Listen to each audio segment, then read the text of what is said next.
আলোর যে মোমেন্টাম আছে, ধাক্কা দিয়ে অ্যাটম থেকে ইলেকট্রন ডিসলজ করতে পারে, এটা কি কেউ ইমাজিন করতে পেরেছিল? Product: solar panel. Global warming এবং ক্লাইমেট চেঞ্জ থেকে মানব সভ্যতার বাঁচার একটা উপায়। অ্যাটমের নিউক্লিয়াসকে ভেঙে যে বিপুল এনার্জি পাওয়া যেতে পারে, এটা কি কেউ ভাবতে পারে? গ্লোবাল ওয়ার্মিং এবং ক্লাইমেট চেঞ্জ থেকে বাঁচার এটা আর একটা উপায়।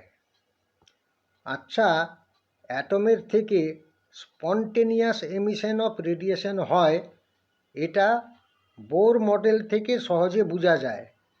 স্টিমুলেটেড রেডিয়েশন, যার প্রোডাক্ট হলো laser, all modern day electronic কমিউনিকেশনের ব্যাকবোন।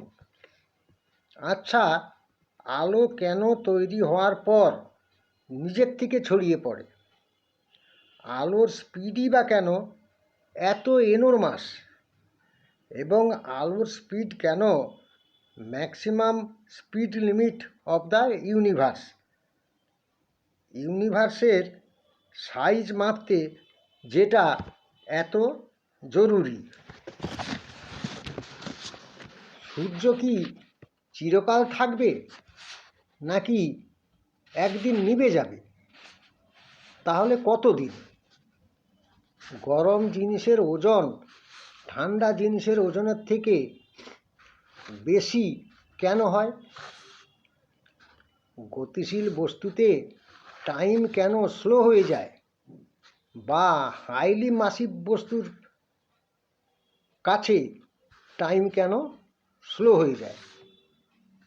যার ফলে আমরা জিপিএস আবিষ্কার করতে পেরেছি। স্পেস কি ইনফাইনাইট, নাকি তার বাউন্ডারি আছে? আধুনিক মানুষের দৃষ্টিভঙ্গির টোটাল পরিবর্তন করে দিয়েছেন আইনস্টাইন।